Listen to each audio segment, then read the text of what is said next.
আমরা একবিংশ শতাব্দীর তৃতীয় দশকের শেষে এসে পৌঁছে গেছি।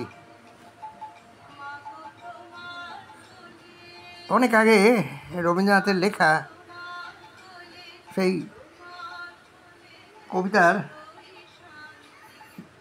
একটা পংক্তি ছিল, রেখেছ বাঙালি করে মানুষ করণে, 7 কোটি সন্তানের এ মুগ্ধ জননী। কিন্তু আজ আর সেই কথা বলা যায় না, নস্যাৎ হয়ে গেছে কবিগুরুর এই বক্তব্য। এই শতাব্দীর তৃতীয় দশকের শেষে এসে এখন যেখানেই যাবেন পৃথিবীর কোণে কোণে শুনতে পাবেন বাংলা ভাষা। বাংলা ভাষায় কেউ কিছু বলছে আর গুনগুন করে এই গানটাই হয়তো গাইছে, আমহরি বাংলা ভাষা, মোদের গরব মোদের আশা, অতুল প্রসাদ ছেলের গানটা। ঠিক এরকমই জায়গায় এসে ভাষা দিবসের প্রাক্কালে আমি বাংলায় ধ্বনি নিয়ে কয়েকটা কথা বলতে চাই। একদমই এনক্রোচার হিসেবে, একদম এনক্রোচার বলছি এই কারণে যে আমি বাংলা সাহিত্যের কোনো বিধক্ত পণ্ডিতজন নই, নিতান্তই একজন বাংলা ভাষার অনুরাগী মাত্র। বাংলা ভাষার নন্দনকাননে তাই আমি অনধিকার প্রবেশকারী বলা যেতে পারে। আমি ভাষাবিদ নই, সাহিত্যপ্রেমী। তাই এই ক্যাপশনে লিখছি, সাহিত্যকর্মে উপন্যাস, গল্পে, কবিতায় ধ্বনি পরিবর্তন বিশেষভাবে করা হয় সাহিত্যকে আয়াসে পড়তে এবং শ্রুতি মধুর করার জন্যে। ভাষা বিজ্ঞান যদি বিজ্ঞান হয় তাহলে সেটা সবসময়ই ডায়নামিক। 1850 সালের আগে পর্যন্তই বাংলায় যা কিছু লেখা হয়েছে প্রায় সবই সংস্কৃত তৎসম শব্দ ব্যবহার করে। উপন্যাসের ক্ষেত্রে বঙ্কিমচন্দ্র এবং আধুনিক কবিতার জনক মাইকেল মধুসূদনের সময় পর্যন্ত বাংলা ভাষায় বেশিরভাগ তৎসম শব্দের ব্যবহার লক্ষ্য করা যায়, যদিও কথ্য ভাষা অর্থাৎ কথা বলার ক্ষেত্রে তদ্ভব ও অন্যান্য মিশ্র শব্দ ব্যবহার করা হতো। তখন তাদের চলতি ভাষা বলেই গণ্য করা হতো। উপন্যাস থেকে কবিতা সর্বত্রই চলতি ভাষার চয়ন বাত্য ছিল। দিন যত এগিয়েছে সর্বক্ষেত্রে তৎসম শব্দের ব্যবহার কমেছে, তদ্ভব শব্দের ব্যবহার বেড়েছে এবং তদ্ভব শব্দের বিভিন্ন শাখা প্রশাখা নিয়ে এবং দেশি বিদেশি প্রচলিত অপ্রচলিত শব্দ নিয়ে বাংলা গল্প, উপন্যাস, কবিতা গতিময় হয়েছে। সাহিত্যকর্মের বিভিন্ন ক্ষেত্রে পদে পদে ধ্বনি পরিবর্তনের সাহায্যে সাহিত্যকে শ্রুতিমধুর করা হয়েছে।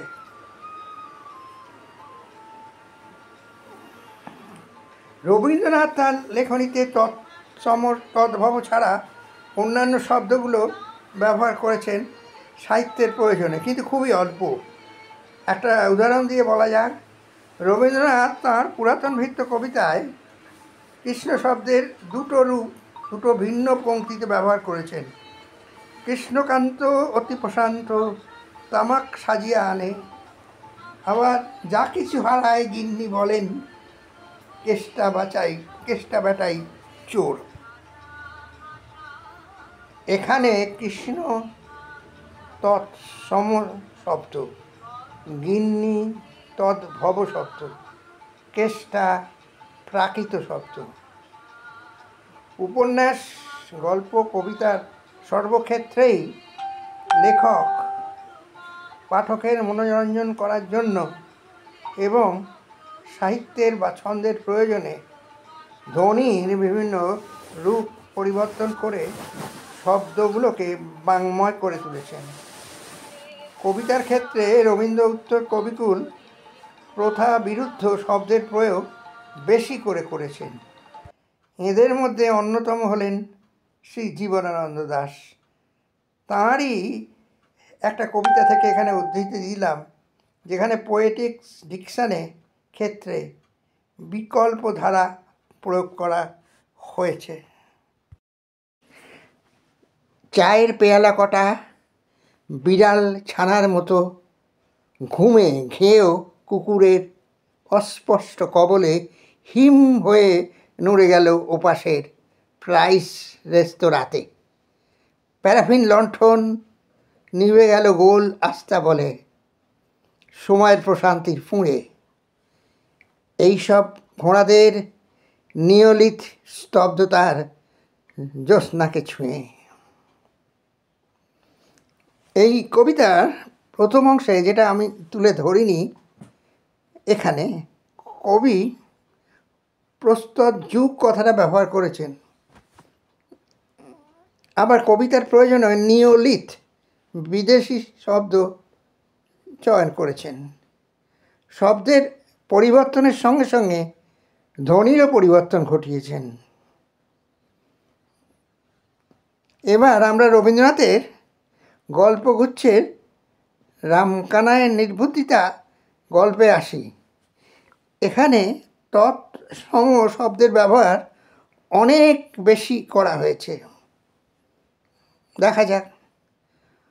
কোথা থেকে এক চক্ষু খাদিকা ভর্তার পরমায়ুহন্তি অষ্টকুষ্ঠীর পুত্রী উড়িয়া আসিয়া জুড়িয়া বসিবে, ইহা কোন সৎকুল প্রদীপ কনকচন্দ্র সন্তান সহ্য করতে পারে? তবে সাহিত্যের প্রয়োজনে এই গল্পেই রবীন্দ্রনাথ একেবারে অনুশব্দ ব্যবহার করেছেন। যেমন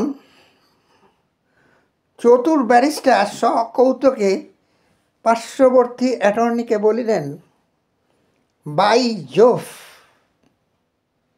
লোকটাকে কেমন ঠেসে ধরেছিলাম।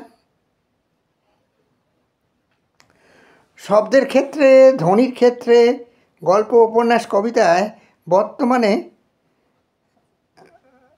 বোহেমিয়ান যুগ চলছে। কোথায় কোন শব্দটা জুৎসই হবে সেটাই ব্যবহার করা হচ্ছে।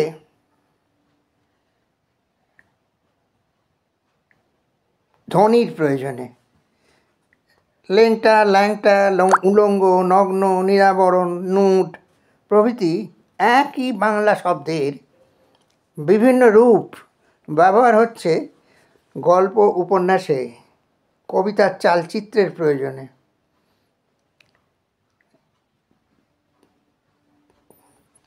তারাশঙ্কর বন্দ্যোপাধ্যায় পর্যন্ত উপন্যাসে, গল্পে শব্দের ব্যবহারের ক্ষেত্রে যত নিয়ন্ত্রণ ছিল, সময়ের সঙ্গে সঙ্গে সবটাই উঠে গেছে কালেরই প্রয়োজনে। সময় যত এগিয়েছে, উপন্যাস, গল্প এবং সাহিত্যের অন্যান্য শাখা প্রশাখায় শব্দ এবং ধ্বনি ব্যবহার বাস্তব এবং প্রতীকী হয়েছে। বুদ্ধদেব বসুর সময় উপন্যাসে বাস্তব ছিল অন্তর্নিহিত প্রতীকে, কিন্তু কালক্রমে সমরেশ বসু এবং সুনীল গঙ্গোপাধ্যায়ের কলমে তা আরও দুঃসাহসী এবং বাস্তব হয়েছে। আজকের দিনে নীলাঞ্জন চট্টোপাধ্যায়ের উপন্যাসগুলোতে লেখক মানুষের জীবনযাত্রার প্রতিটি ঘটনা, টয়লেট থেকে বেডরুম পর্যন্ত অত্যন্ত মুনশিয়ানার সঙ্গে পাঠকের সামনে তুলে ধরেছেন বা ধরছেন, কোনো রাগঢাক না করে।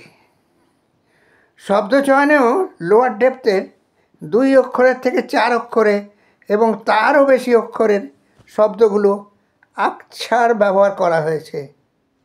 শুকরছানা হয়ে গেছে শুয়োরের বাচ্চা।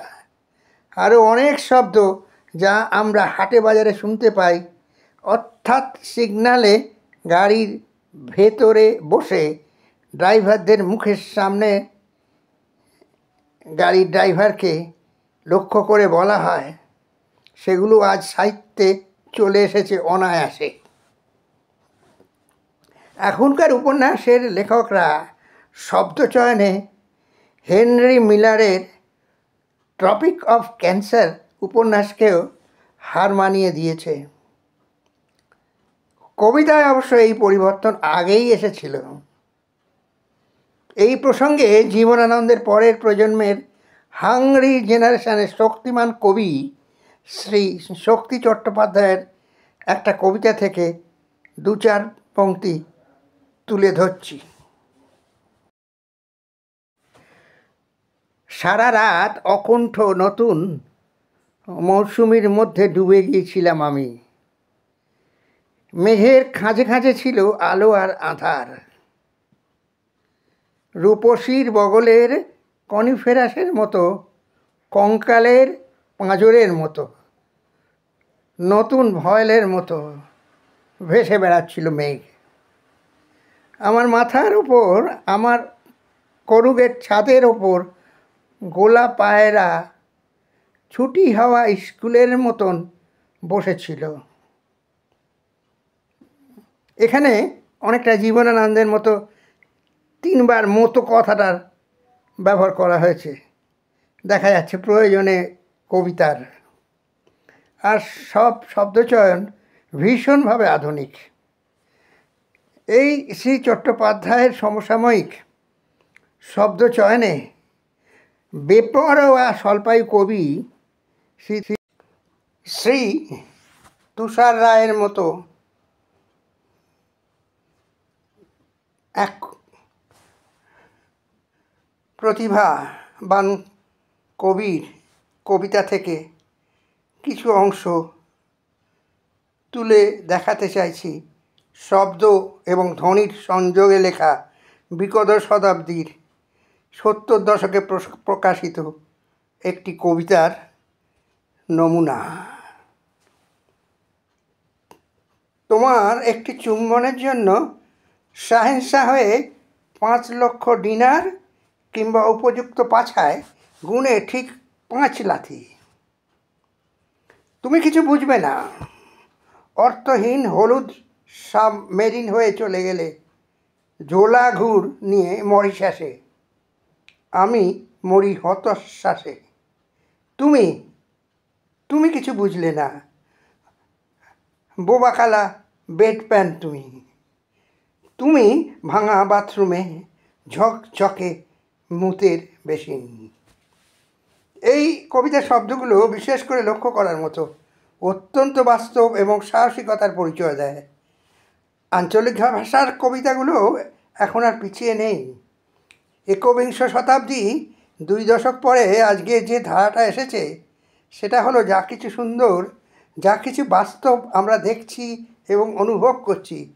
মানুষের শরীর থেকে গাছের ফুল, পাখির ডাক, আকাশের মেঘ, সবটাই উন্মুক্ত করে দাও সমস্ত সৌন্দর্য পিপাসু মানুষের কাছে। শব্দচয়নে শব্দ ও ধ্বনির গুরুত্ব তাই অপরিসীম। দা ভিঞ্চি কিংবা পিকাসোর রং তুলি ভাস্কর্য আজ তাই শুধুমাত্র চিত্রকলায় আবদ্ধ নয় বা চারুকলায় আবদ্ধ নয়। জন কিটসের ধারণাটা বারবার ফিরে আসছে সাহিত্য এবং কবিতায়, কারণ সেগুলো জয় ফর এভার, চিরন্তন চিরঞ্জীবী আনন্দেরই জন্য মানুষের। তথ্যসূত্র এখানে জীবনানন্দের শ্রেষ্ঠ কবিতা, প্রকাশক ভারবি 1954, কবিতার নাম ঘোড়া। শক্তি চট্টোপাধ্যায়ের শ্রেষ্ঠ কবিতা, প্রকাশক দেশ পাবলিশিং 1973, কবিতার নাম কাল রাতে জাগিয়ে রেখেছিল আমার পুরনো চাঁদ।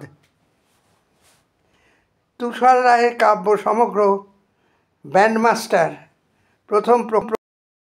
প্রথম প্রকাশ 1979, পুনর্মুদ্রণ 2003, প্রকাশক ভারবি।